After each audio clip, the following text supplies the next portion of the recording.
I still do want to see that Night Stalker though. I feel like it's going to be really 10 good at just seconds enabling remaining. this Dawnbreaker to actually be part of a lot of these team fights. So, 5 seconds uh, remaining. I mean, you don't know what your core matchup is, I suppose. You actually don't even know anything about the lane, which is the bit of the downside. You know, your silencer is going to be what you're laning into, but I mean, I don't think you're worried. You're too concerned, excuse me, about that. So what are they going to respond to this Lena with? I mean, they've got the double pick, so you would assume that they might want to reveal the mid lane hero here, just because you know I feel like these bans are going to be pretty much worthless. I don't think you can play a position 4 Lena anymore, so it does feel like it's exclusively a mid at this stage. Radiant team pick. Okay. Does really anything stand out with the Dragon Knight getting picked up? Not really, to be honest. Like it's not like you had that. You remember when we were casting Boom earlier, right? They had Dragon Knight into a Mirana with a Clockwork. 10 Three seconds great remaining. lockdown heroes, and you had a Clockwork that was building in the things like the Urn, 5 for example, seconds as well, remaining. so that he could actually just scale with the damage further, making sure that you have the damage potential to take out whoever you lock down. This time, though, who are you going to go on? You know, if you're making a 3-man or 4-man rotation to kill a silencer, not worth it. You're not going to be able to kill a Tidehunter because of the Kraken shell, and Lena probably is going to be farming in a safe space. So changes things up a little bit here. And they end up picking an Abaddon Into Silencer. into Silencer. I'm Huh. not sure how happy I am about that. Unless this is some crazy core Abaddon that we're still not completely sure about, right? 10 seconds remaining. Radiant I like it a team lot ban. versus Tidehunter. Like, I think a Batten versus any huge AoE ultimates is incredibly strong because you do not care about your position. You're happy with eating the stun, purging off with your ultimate, and then saving someone else with the Aphotic Shield. So I think he's a big answer to at least the Tidehunter in that regard. Dire But team ban. as a silencer matchup, I mean, you can't get rid of the global silence. You can't get rid of any silencers for that matter. So I'm very surprised they've gone down this route, considering Army Geniuses aren't heavily committed into the aspect of just chain locking one hero and bursting them from 4 to 0, like a Sand King 10 Mirana combo, or just remaining. Mirana in particular with that long range arrow. So this is interesting for Neon. 5 seconds remaining. A lot of flex though, so like we're unsure of where it's going. I mean, it's more than likely Hustler Rubik, main die Dragon Knight. Just what are they doing with the Abaddon and the Dawnbreaker? I'd say that it's most likely a UK Abaddon, Hustler Rubik, Enryu Dragon Knight, and a mid. Radiant Not team into the ban. Lena though. Actually, no, you're right. It might be a position 1 Dawnbreaker, and Dire we've still team yet to ban. see the mid lane matchup. Although, You need a win condition here. Like I see, we've got 2 cores somewhere, like either Dawn DK, DK Abba, whatever combination you get out of that. But I don't see a win 10 condition. I seconds see maybe a remaining. DK that can take objectives, but going late game versus 5 seconds Global remaining. Silence and Ravage is not easy. Late game of Lena that can scale, it's not easy. So Neon need to fulfill this Radiant last team void pick. that they're missing. Spectre, Luna Band makes it that much more difficult. could they just Lesh again? Dire team pick.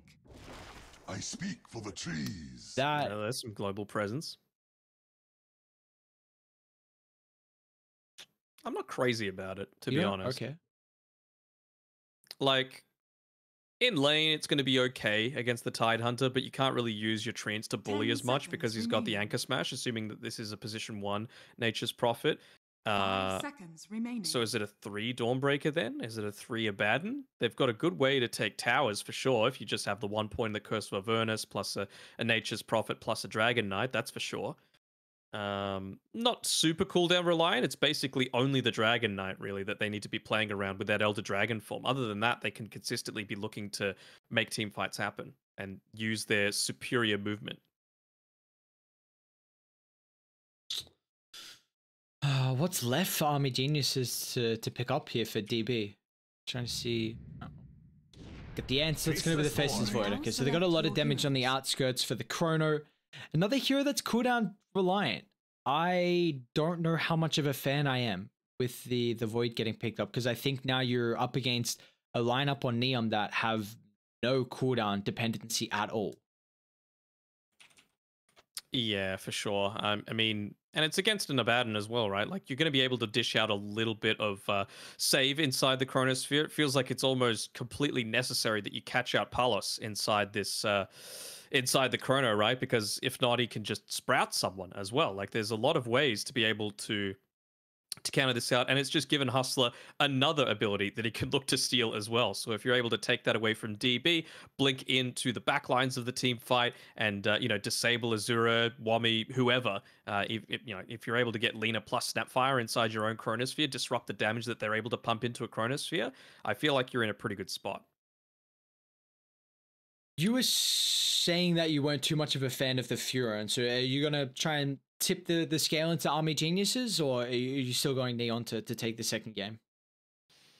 Up until the Void, I was feeling Army Geniuses. Yeah. That's the thing. And I'm not sure what exactly you're going to get out of this laning stage, as well as the Dawnbreaker against the Faceless Void, right? Like, there's no... Most of the damage gets done pretty quick, and so you're going to be able to time walk off most of it. So the harass isn't really there all that much. You know, a Rubik's not going to be able to do that much against you as well in the form of harass, especially when you're coming up against a Silencer. I feel like Silencer outtrades a Rubik most of the time. So a lot of me says Army Geniuses, but this Void, I'm just not a fan. You tend to get burned.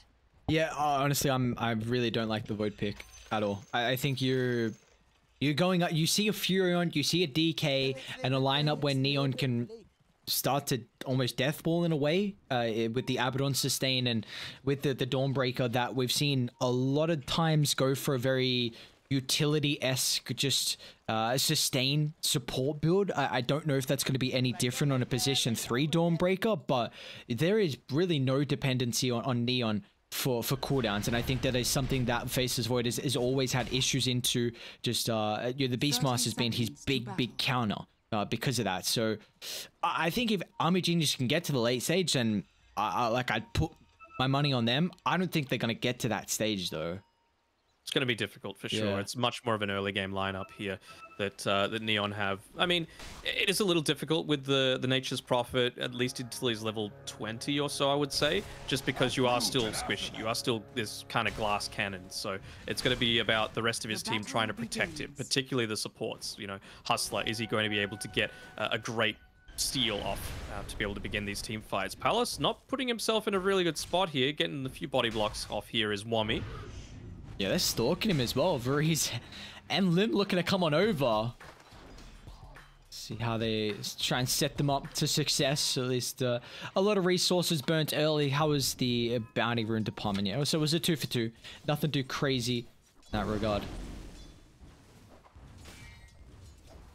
So Yopaj have a lot of success earlier in the day with the Dragonite. Do you feel like this is going to be similar here against the Lina matchup?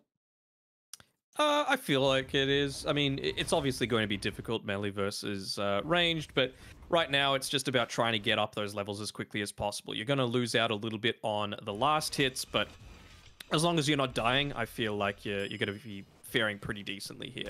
Any small camps blocked? Doesn't seem like it.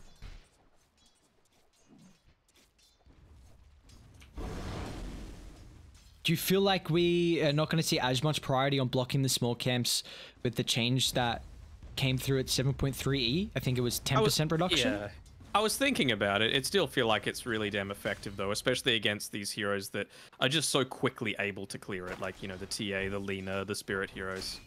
Yeah, and those range heroes have an easy way to stack from afar as well. Like you've got a way to shove out the lane, and it's felt like it's been a mechanic in Dota for quite some time where you really get into the muscle memory and, you know, the recognition of like, okay, now I've got to push out the lane to go back, make a stack and get the water rune or the bounty rune, whatever it be. So, you know, it feels like if you're going to continue to be in that muscle memory, then it's a lot of extra benefits you get compared to someone else like the DK that might not be able to do that. UK going for a lot more of this brawling style here. He's got the Ring of Protection purchased up for himself so that he can withstand... Oh, actually, I mean, this is what happens when you're a silencer, right? You're very squishy. You can deal out a decent amount of damage once you're, I'd say, level 3 onwards, but super early, you can get traded against fairly easily. Yeah, bot side doesn't have any points in the miscoil. He wants to use that Curse of Avernus. He's got the Ring of Protection to be able to counter out the Blightstone that Lim has here. So I'm not hating it, you know. He's just trying to give the easiest time possible to this Nature's Prophet. Which we've seen some incredible success on throughout the past day or two, when Jabs was playing it yesterday to stand in for Motivate. So we'll see if Palace is going to have some equal success. They've even looked to change this lane up a little bit. So Palace, I think he's going to be using his trees to try and push this lane in as much as possible. So UK actually got rid of his own sentry ward that was blocking up the hard camp. And so I feel like they're going to look to, you know, try and deny away a few of these creeps if they can. It's always going to be difficult, though, against a Tide Hunter who could just walk in and anchor smash the big creep wave. So let's see if he does do it around 3 minutes 30. Yeah, they should be able to. I mean, Lim has got no more resources to refill the health, so the Snapfire can't contest. Quite often it's the supports who are the ones protecting any of the pools, and you see Palace is more than likely going to posture along with the Abaddon to keep that pull afloat. So this will reset the creep equilibrium. Back up the top though, Varize is in trouble. Another 1-2 punch from Enryu and Hustler. Looking for a trade, they won't find it, unfortunately.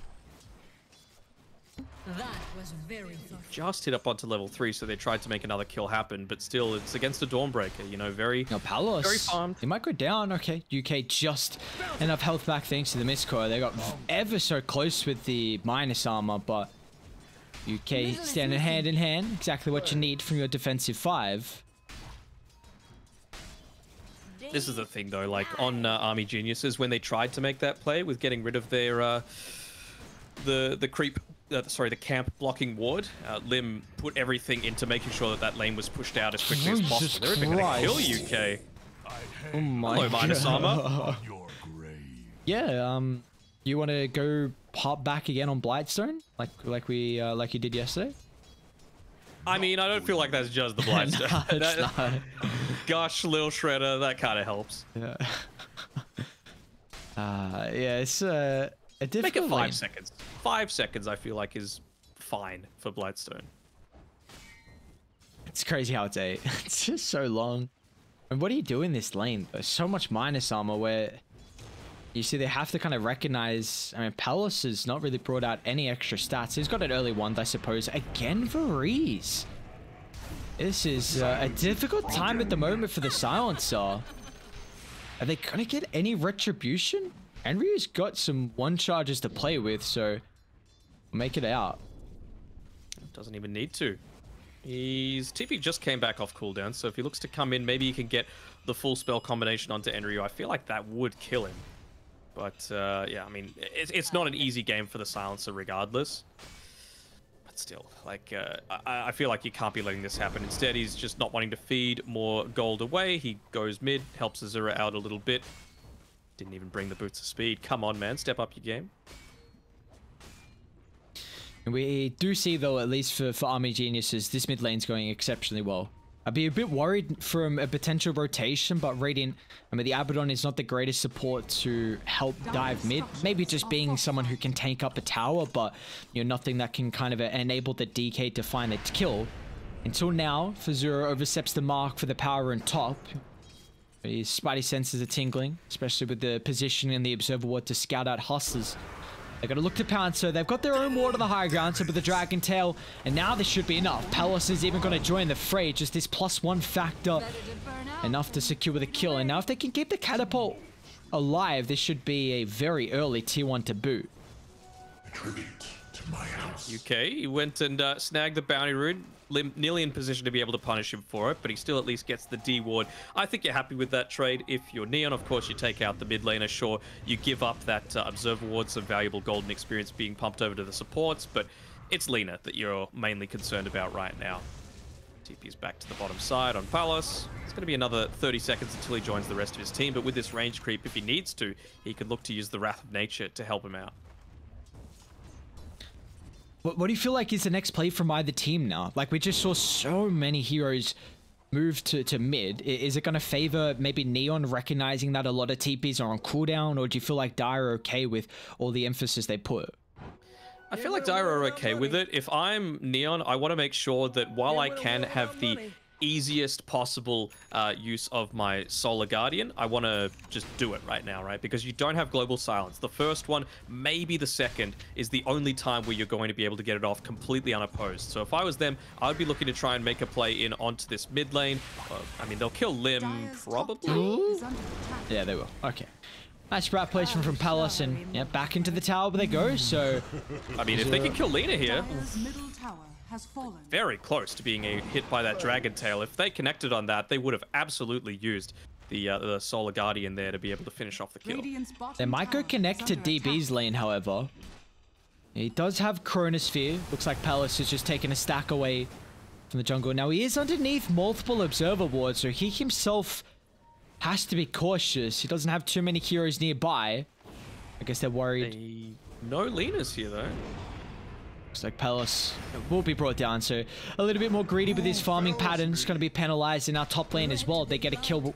This is the Chronosphere drop from DB. I wouldn't be surprised if we see Neon just instantly answer, and after the respawns, they go back top.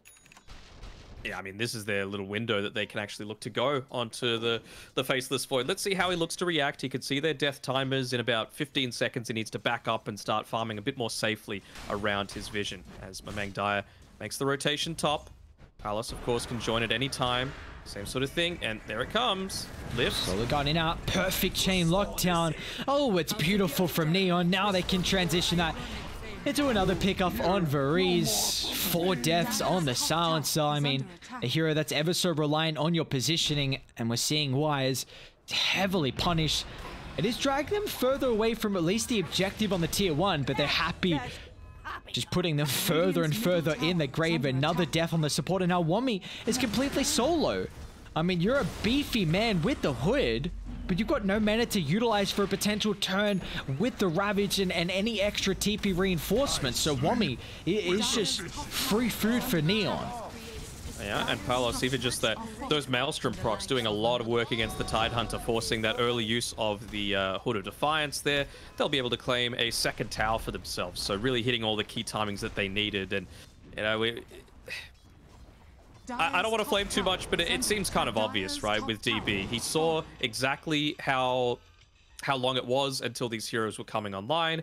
DK was invisible off the map, and he still didn't back up, you know, and it ends up costing him his life. The team also end up falling multiple heroes, and you lose your tower from it just because of not respecting the key timings that Neon had at that point in time. It's costing them drastically in regards to map control. And this is, I feel like, our big issue we had. What do? You're so cooldown dependent. Who makes the plays? You got a Tide Void as your 1 and 3. You got a Lina who's a pretty big win condition, and you know, this is still a hero that, yeah, it's not really that yours Lina like we saw ages ago, where you just, you know, pick this item up and just go ham on side lanes and getting pick off after pick off. They don't have this capability. No, for sure. And you can see, like, they've already, with these towers being taken, they're already kind of being bottlenecked into this small area to farm. So Tide and Lina trying to farm the same sort of area. You can see here DB, he's got Lina behind him. That's a lot more because they've got this siege creep to be able to play around with. Ooh, went for the Tumbler's Toy into the stun. Will land it, but you've got the borrowed time on UK now as well, so I don't think he's overly concerned. But like, look what's happening across the map. UK's been down bottom for at least 2 minutes 30. Like, he's almost level 7, has been getting a little bit of farm. Everyone on Radiant are farming, and only maybe 2 heroes and Army Geniuses are farming. Like, this is a complete difference across the map where Radiant are min-maxing to perfection. Yeah, someone started to make a TP. I think it was Mamang Daya. Yeah, well, they're going to complete them. Global Silence will at least get it off before the death. This will give some time for Azura out to safety. The tree line, but a perfect use of the cookie. An even better Chronosphere. Hold on a second. DB. That's a big old baddie. They've got the Mortimer Kisses up to the northern side, but it looks like with the sustain from UK, nice, it's not enough to keep him alive as Wami swings on over, drops a Ravage to secure the kill. But they have the tower standing hand in hand, but meanwhile another +1 factor as Palace looks to get involved. They're lacking a little bit of control, so Azura can scurry himself out to safety. They're going to look to target Lim down secondary, and they will do so. Your end will be quick. All right, well, they turn it around a little bit there. They're still able to secure the tower as well, so nice little trade there from Army Geniuses. Maybe just using the Global Silence a little preemptively. you know. But you know, imagine if he was back alive and able to use it to try and counter out that that Dawnbreaker ultimate. But well, ends up working for them in the end. But again, they had to use so much to be able to make that happen. No Chrono, no Ravage, no Kisses, no Global, and you know, basically all you have is a Laguna Blade. So realistically, what's stopping OB.Neon from just pushing on forward without too much of a care in the world right now?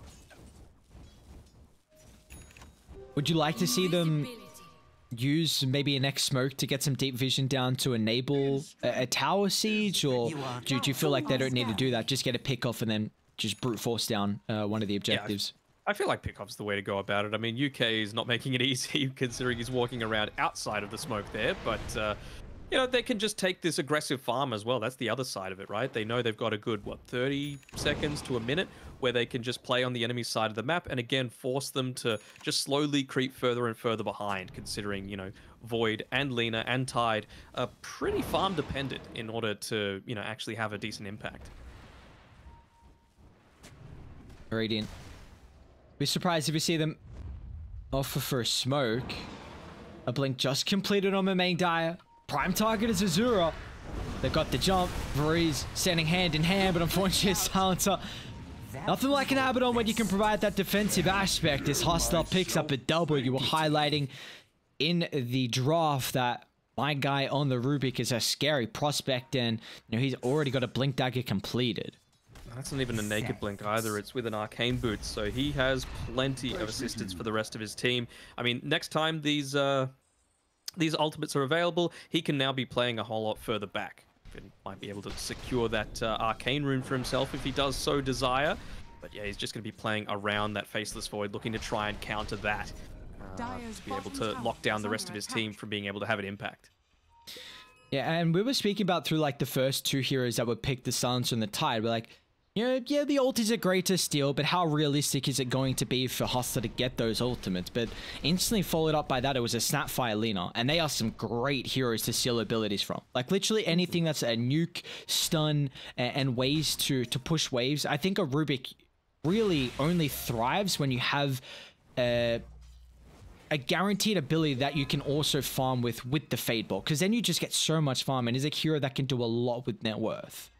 And we can see he's doing it right now with the Dragon Slave, just constantly pushing out this jungle.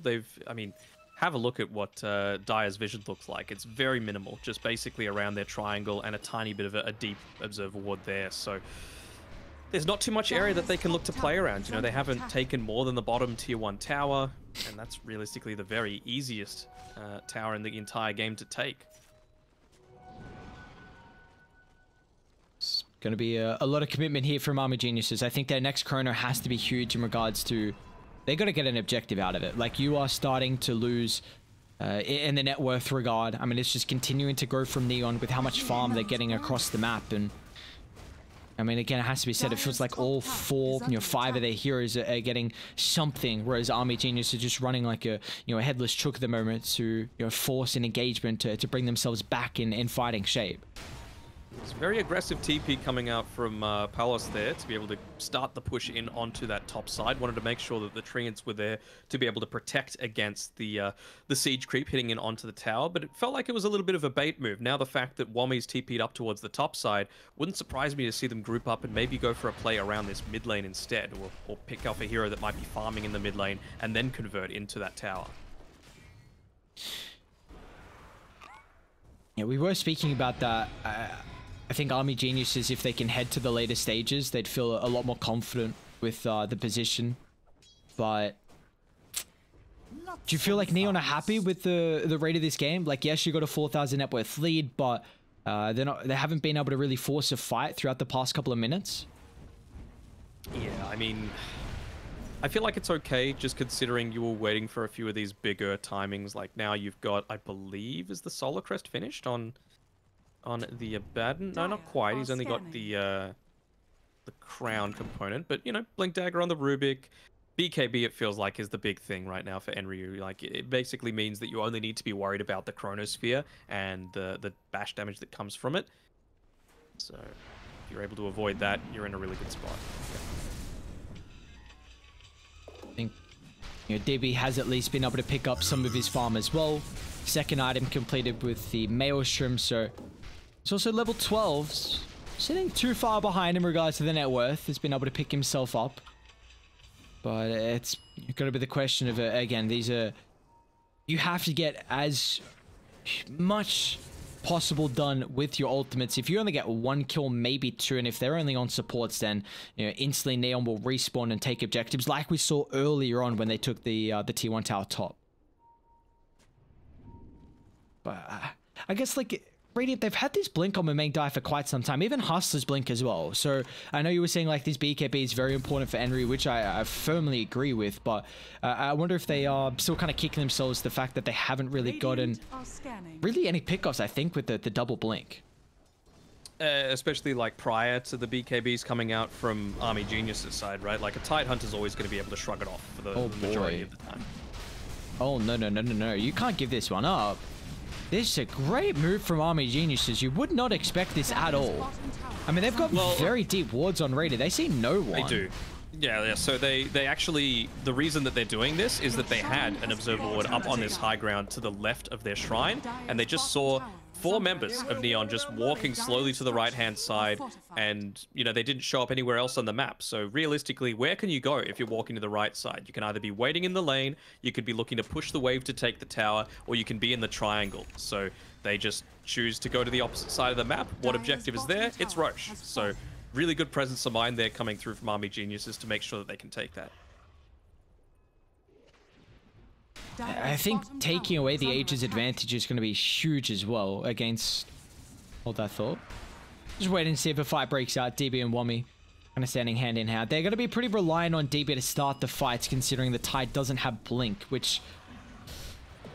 we'll see how this is going to play off. I think it's very difficult to have all of the pressure on the Faceless Void to be the initiator.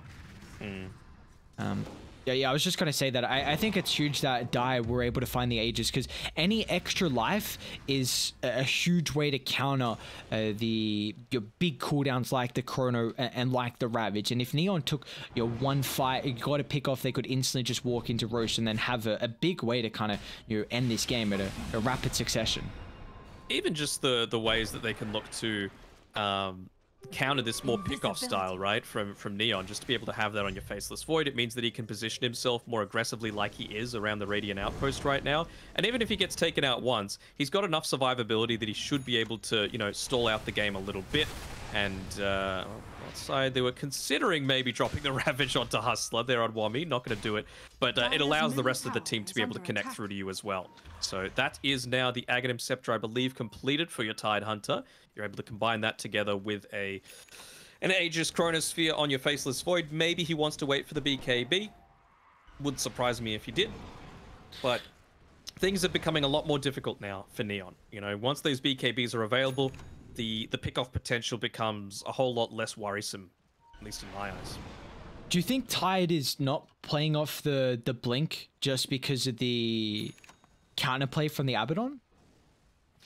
Potentially. I mean, the thing is, if you're using it and then you just use the Global Silence at the exact same time, sure, you're like overlapping your stuns a little bit and your crowd control, but I feel like it's better that than to have a complete big stun removed from the equation before you're able to take out someone like Palos. Who has opted for a pretty early BKB. We saw Jabs. It wasn't going down that route. Where's the pick off? Lim. Got the instant answer, Global Silence. Not going to be enough to stop the Dawnbreaker ulti, but a beautiful Chronosphere once again onto 2. They're going to overlap the Ravage as well. It's enough to be able to bring down Palos, but now where are the rest of the kills flowing out from Army Geniuses?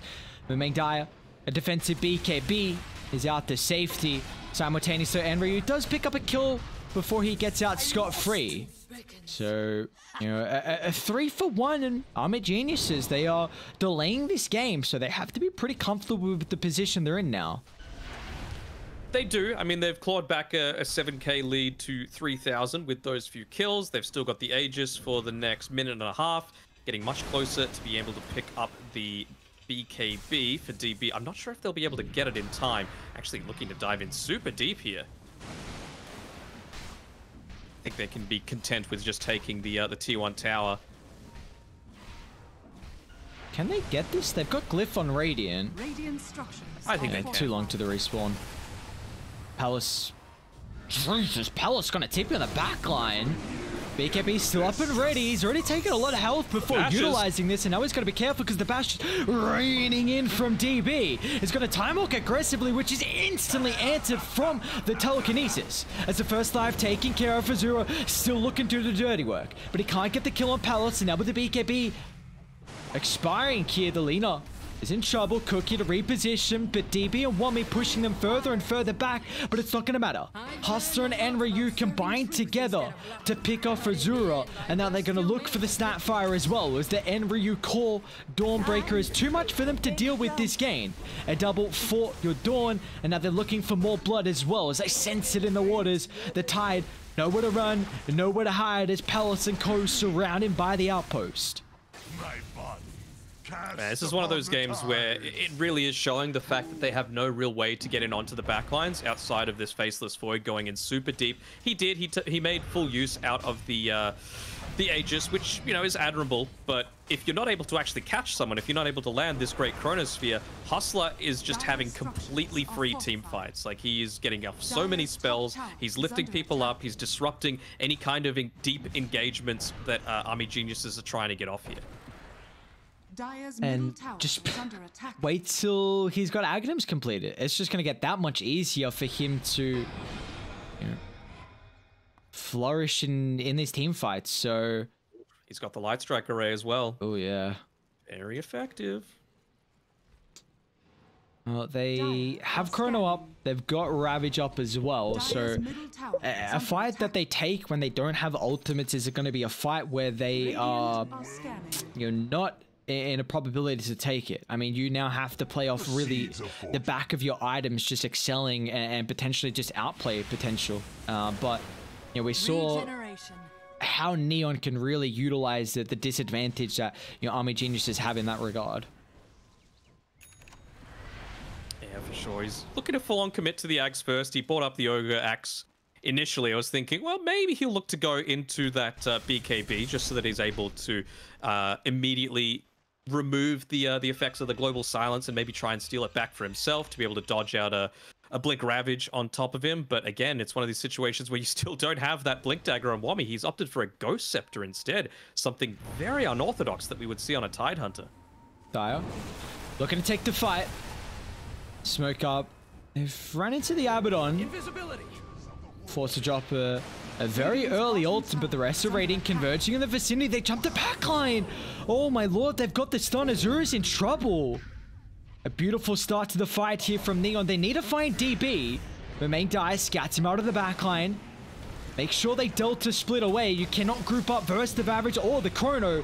They stole the Anchor Smash, unfortunately, so not the Ravage still Hustler's looking for, and it sets up for your beautiful Chrono. DB locking onto two targets. They've dealt with the Mortimer Kisses thanks to the Dragon Knight, so they won't have any extra damage inside the bubble. It's going to force Army Geniuses to reset the position. Hustler is not going to give them an opportunity. Even Palos, that's an aggressive buyback from the Furion. It's going to look to rejoin the fight, but they recognize how important this could be. With all the ultimates on cooldown, they sense a sign of weakness and they look to punish it. Dire's top tower Yeah, all is these under ultimates attack. off cooldown. The buyback on Palace, it's totally fine. You know, you've got this Siege Creep looking to join you. You've got the Elder Dragon form still there on Mamang Dire. He's looking to rotate Dire's through top towards tower is mid. Let's see what he's able to grab up. It's an Illusion Rune. Not the best, but still. It provides with so much more map control. Now you've taken away the outpost. Roche potential for respawning in the next 10 seconds. So buyback well worth it. It just means this time around, you got to make sure it's given over to Palos and you don't get another sneaky snatch that Army Geniuses were able to get for the first Roche. Dire's middle tower is under attack. Transition into an 8,000 net worth lead for Neon, however. Just continuing to see these items picked up as well. Hustler, Aghanims completed.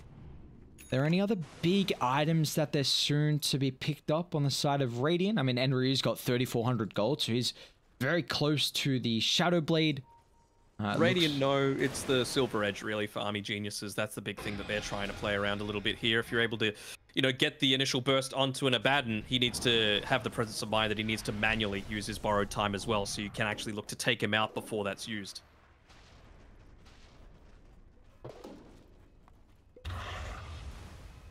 It's going to be another extra benefit, also bringing down the DK. I mean, if Abaddon's not nearby, and you've got ways to go through this beefy man. I mean, Mamang Dyer had an exceptional game 1 on the Leshrac, and he's following a very different kind of play style with these heroes.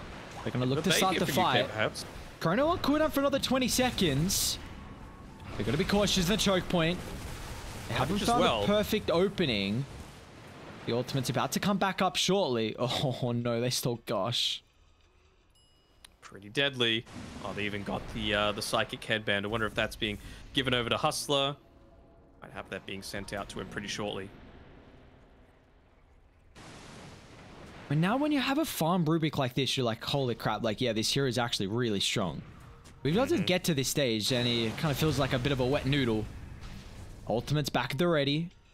Either team recognizing the importance of this Roshan. DB under the observer ward. They cancel the blink on the Mamang Dyer Dragonite, so they won't find the opening just yet. Got to keep in mind, your Palace did buy back previously, so he has to be a little bit more cautious of where he TPs in. It's just gosh after gosh. They're just trading gushes. You know, it's a tsunami right now. Smoke up. UK once again the front line. Target to pop. That's the Elder Dragon form wasted as well. Palos. Wait, DB, that's an aggressive blink. BKB still at the ready. I think they want to reset on Neon, recognizing that the DK ultimate's on cooldown. UK off to the wing. They're going to drop the Global Silence. They stole the Chronosphere. Azura also got clipped by it as well, but they double damage Rink picked up. Hustler's going to drop the Chronosphere, but it's onto 2 heroes. Pellets on the outskirts. What a steal! Oh my god, Hustler doing everything this game. Still Ravage as well. He needs to jump in. Pellets assistance at the ready. Hustler waiting for the perfect time, and it's now! Cancels the TP. They turn it around, and they all melt. Tip him, give him more tips, give him everything. Love to see it. Why do you first phase a Rubik? This is why. You know, you got to give something with swagger to Hustler, because that's how he likes to play. You know, the heroes like Rubik, where you're just able to style on your opponents, and I mean, what more could you possibly ask for? Perfect Chronosphere, perfect Ravage Steal, constantly just being there to be able to back up the rest of your team. There's not more that you could possibly want. And he's even got the Light Strike array as well now, I believe. So, I don't know, he stole the time walk. Doesn't really matter. How perfect of a team fight can you get from Hustler? I mean, just the rough sequences for Lina, though. Stuck in his Void's Chrono with the DD. Gets a little bit of time to right-click. And then Hustler steals the Chrono and just drops it onto multiple heroes. And now a full set of barracks claim mid, and he'd only just had the Silver Edge delivered through to him as well on Azura, so he didn't have money for buyback, and he didn't even get the full usage out of it. So perhaps a little bit of a lack of patience coming through and showing there, because, you know, you just wait a little bit more. Sure, you're probably still going to die, but maybe you catch someone out a little bit sooner with the effects of that Silver Edge, the extra movement speed that you get from it. That's Roche. This time around, Neon in prime position to be able to pick it up. And Dyer outside the base too. They actually feel like they can take a fight. Ultimates not at the ready. So miss on the break. 10 seconds. They'll get their own break on the Tidehunter. Starting to fall pretty low. Health to play with. DB is going to look to jump in. Chrono in fire, but still they're kiting the fight. BKB. Now without the magic immunity, DB is going to have to protect himself, and Palace doesn't give a damn. He's going to TP onto the backline with the Solar Guided. They're all protected in the vicinity. They'll bring down the Snapfire. He's going to be the next target. He drops the Global Silence before he dies, but the main issue is DB needs assistance. With the BKB still, I mean, wasted previously, so it just has to continue the time walk back to safety. But the Tidehunter doesn't have this mobility factor, and Hustler trying to give an ample time to jump in for more. Now, you got to continue to be careful. They could turn around to the high ground, but the issue is Lina is right on top of the Faceless Void, so they're going to stuck in once again in the Chronosphere. Lina will fall. They've got the Mortimer Kisses, but Mamang Dyer is protected with the BKB. Another Ravage to fly. Give him enough time to clean off the Dragonite, but now all the ultimates are wasted. The life soon to fall. The game soon to drop as Neon will take the series 2-0, the debut of their roster. Looking goddamn strong. Yeah, looking pretty difficult to be able to come up against this. Just the overwhelming team fight strength. That time around, it was a little bit on DB. You know, he popped a super early BKB. I feel like they were just, again, showing a little bit of impatience, not the maturity needed just to wait that extra 15, 20 seconds. You know, the lanes were in a pretty decent spot. They had the capability to wait around on their high ground, but instead looked to go into the unknown on the other side of the river when you're going up against an Aegis, against a freshly picked up Aghanim Shard, when you don't have your cooldowns. It felt like you were just putting yourself in a really rough spot for no reason altogether. But that's not taking any credit away from Neon. Some solid performances coming up from Mang Dyer. Hustler, you got to give him the MVP. But Enryu, I thought he was pretty solid as well. You know, getting 12, 3, and 10 to be able to finish off that game. And I was kind of surprised at the amount of times where he was actually able to use his ultimate to full effect. The global silences, not completely on point there by Varese. Yeah, I think it has to be said as well with the fact that Neon did a very good job to not give him an opportunity to get good global silences out. You know, there was one hero that was putting a lot of attention on getting on top of him and making sure if you're going to pop global, you've got to do it before you die and just make sure you get the ability off and have some impact. And it was a big issue where we just saw the influx of ultimates that Dyer had. They couldn't combine them together. And when they used them, they gave them away, and Hustler just used them better than their own ultimates. So for Neon, this is... you know, it's going to give them some confidence. I don't know how many scrims they played. Of course, the roster just got announced recently, but it's going to be nice for Mang Dyer and UK just to take a 2-0 victory over their ex-teammates, and I'm sure some good friends as well. But that's a second series done and dusted for the night. Next up, we're going to have Polaris taking on Omega. These are both teams that really some much-needed victories. I mean, Polaris had a atrocious two series yesterday where they dropped them both 0-4 map count, and for Omega at the moment they're sitting at the bottom of the table with a 1-5 map count. So this is pretty important from either team to, you know, further position themselves towards the mid pack at the moment. Keep in mind there's only one team eliminated from the group, so this could be a big way to kind of set the scene as we get to the later stages on who that team might be. We'll send it to a break. Third series coming up shortly.